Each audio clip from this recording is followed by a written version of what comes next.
You're listening to the Research Report Show on Varsity Podcasts. Hello, everyone, and welcome to this episode of the Research Report Show here on Varsity Podcasts.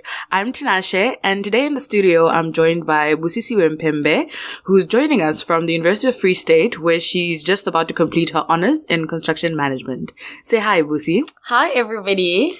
Busi, please tell us a little bit about yourself before we dive into all that academia stuff. Okay, firstly, I was actually on radio before, and I'm from Sasolburg. I did my undergrad at University of the Witwatersrand. I'm sure now it's called Wits University. So I did my undergrad there 2 years ago. So I just came back to do my honors at the University of the Free State. And obviously I work as a construction manager. And yeah, I'm building some really fabulous things. I'm part of the SACPCMP, Construction Management Development Committee, which is a national committee that we have that is focused on the advancement of construction management in the country. And that's what's made me very passionate about the industry that I'm in.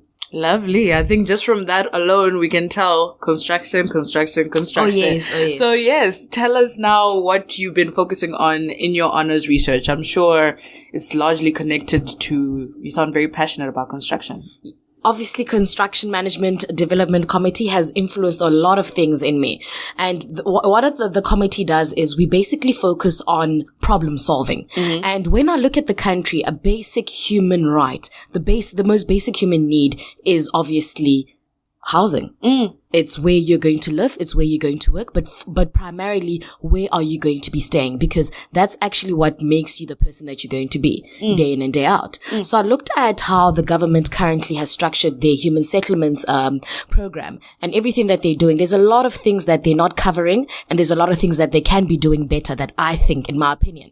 So instead of complaining, we can complain day in and day out about how the government is doing things wrong and how much more they can be doing. But instead, I decided to write a research paper that is strictly targeted to the government, to say, government, it's been beautiful. This is what you've done in the past 20 years. This is what you should be doing in the next 20 years. And this is the way forward. And this is how we can hold you accountable.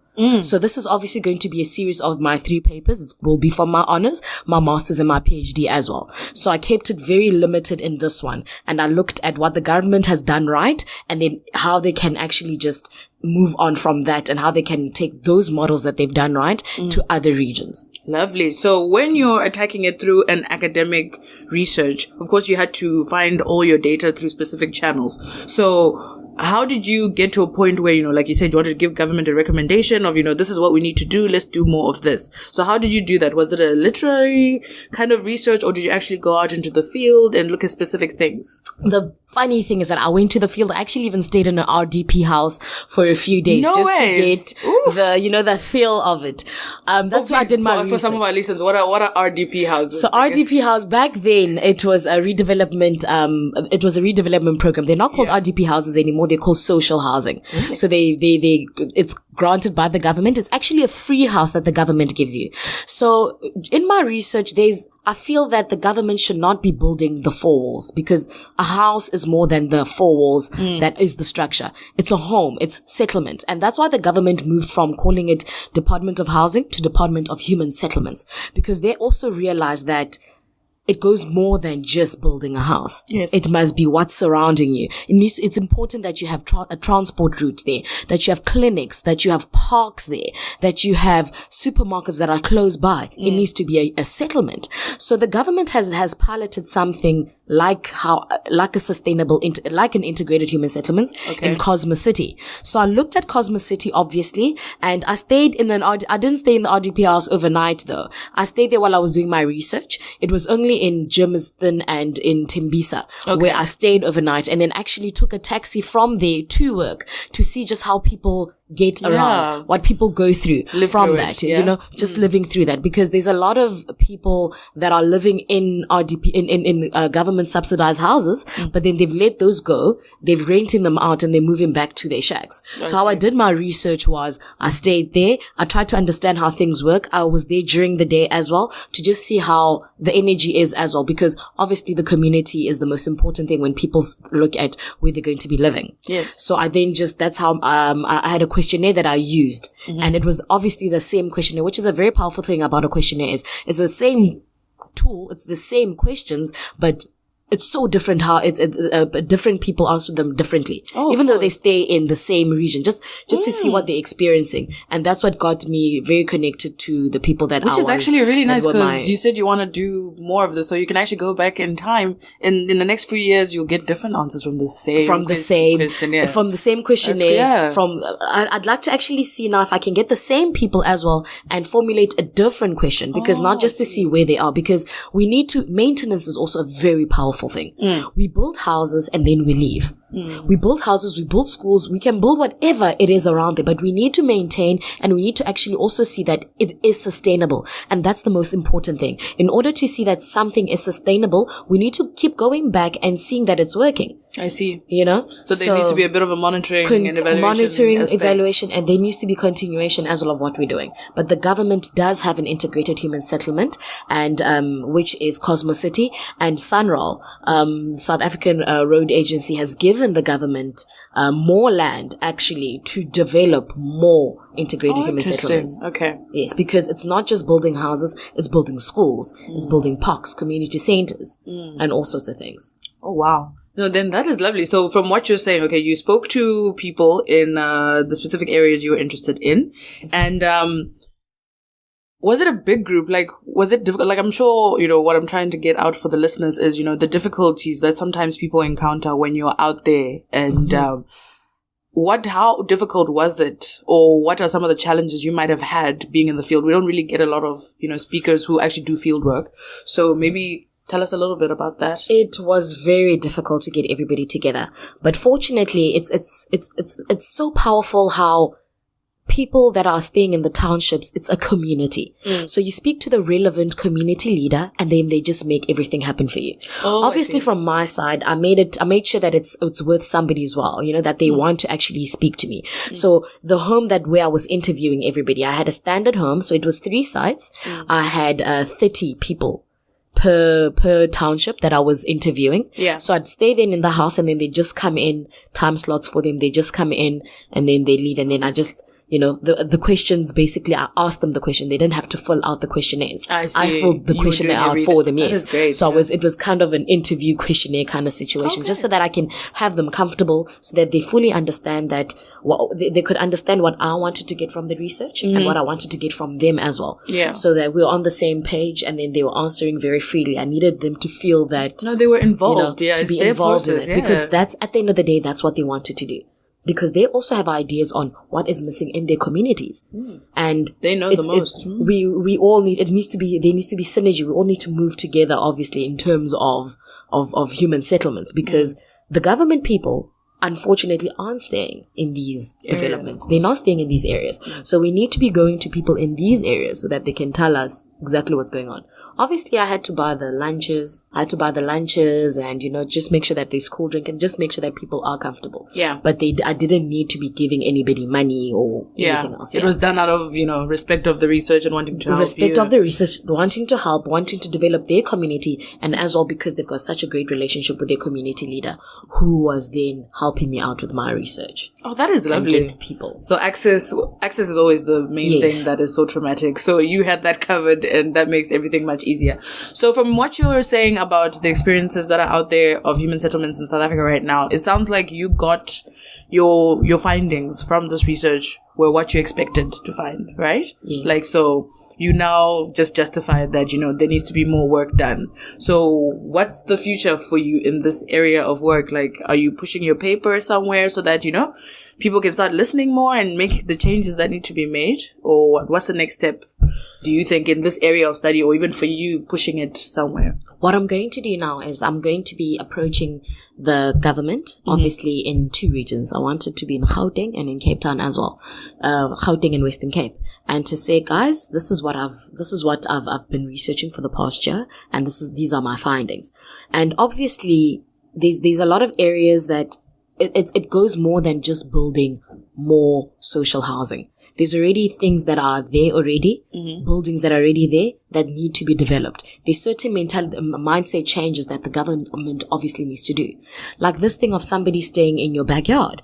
That is one powerful thing, because not everybody has a big family or whatever else. We need to start sharing the little limited land that we have. I see. So it goes more than you need to be building houses and schools and this and that for people. It's okay. This is what you have. We need to redevelop already existing townships as well.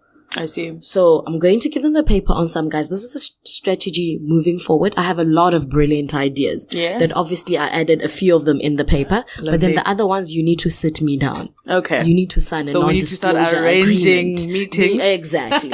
So it needs to, it's my baby. And I've got the vision on how to make it work. Okay. Because if you touch on human settlements, you just touch on everything. Because infrastructure, it's everything. Yeah. It's what gives people dignity. And that's what I want us to start doing. We need to start giving people their dignity back. The social houses back then, when they were called RDP houses, were only 33 square meters. And it's tiny for four, and it was for a family of four and more. So we need to make sure that we give people dignity back. And that's basically what I'm very, very passionate about. Oh, and it's actually very refreshing to hear that, because even when I was reading through your paper, actually, South Africa is a country where, our history is really deep-rooted in space, how people were segregated and all that. So it's very refreshing to know that, we do need to work continuously to change that kind of space. Yes. But wow, I think the listeners, including myself, we've learned quite a bit about what it means. I didn't even know what human settlements was until I came across your work. So this is really great. And I'm sure you've inspired others to start thinking more about, promoting a more integrated South Africa in all kinds of spaces.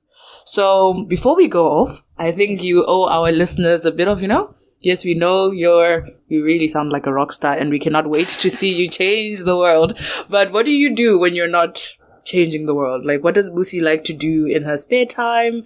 What do you do for fun? And what's the future like for you? You're a construction manager now. What's next for you? Okay. Firstly, I love spending time with my friends. And it's just always about getting to know new people and then just getting fresh ideas out there. Okay. So I love spending time with new people in different areas. Just experiencing everything that the world has to offer, basically. And I love action netball. Okay. That's what I love doing in my spare time. Just to, just to keep the active blood, just that blood flowing. And, I guess listening to music and going to some markets, chilling by the beach. Uh-huh. Yeah. Okay. Sounds like you are juggling very well all of those things. You have to be able to do that. And now, with construction management I'm going to be focused on transformation. Okay. So transformation in the construction industry, it's a very white boys club.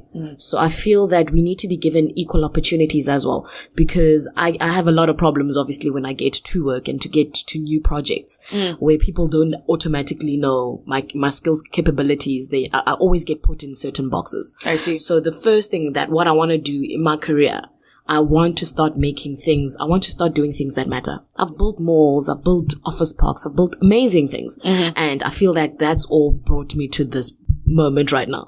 I'm going to be focused on building low-cost housing. That's what I want to start doing. I want to do low-cost housing, because the thing is that not everybody can get a bond for R1 million house or whatever else. But if you're building low-cost housing that people can get, that people pay for, even bond, that if you're paying for something, as much as it's beautiful that we're getting social housing that is fully subsidized by the government, we need to, in order to instill dignity, somebody who's worked that hard for their home. It's a brand new house, firstly. Yes. They're paying for it. Right. The dignity is automatically already there. So I need to start building low-cost housing that just bridging that gap.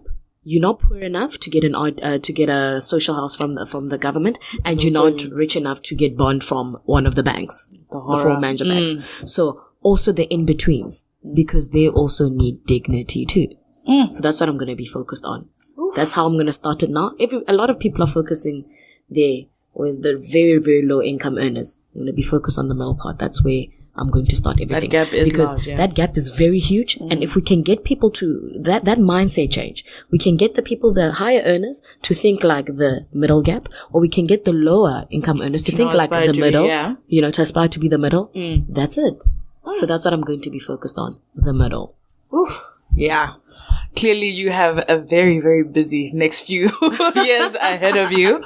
But from us here on the show, I can say that we are fully behind you and we look forward to having you back here for the masters, the PhD, and the other PhD and the other PhD. Okay. Amen. So yes, I'd like to take this opportunity to thank you so much for taking time out. You sound so busy. Thank you for taking time out to be with us here on the Research Report show. And we do look forward to spending more time with you in the near future.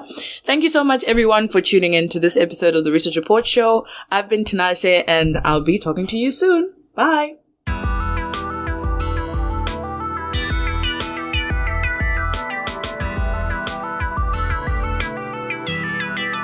This is Varsity Podcast.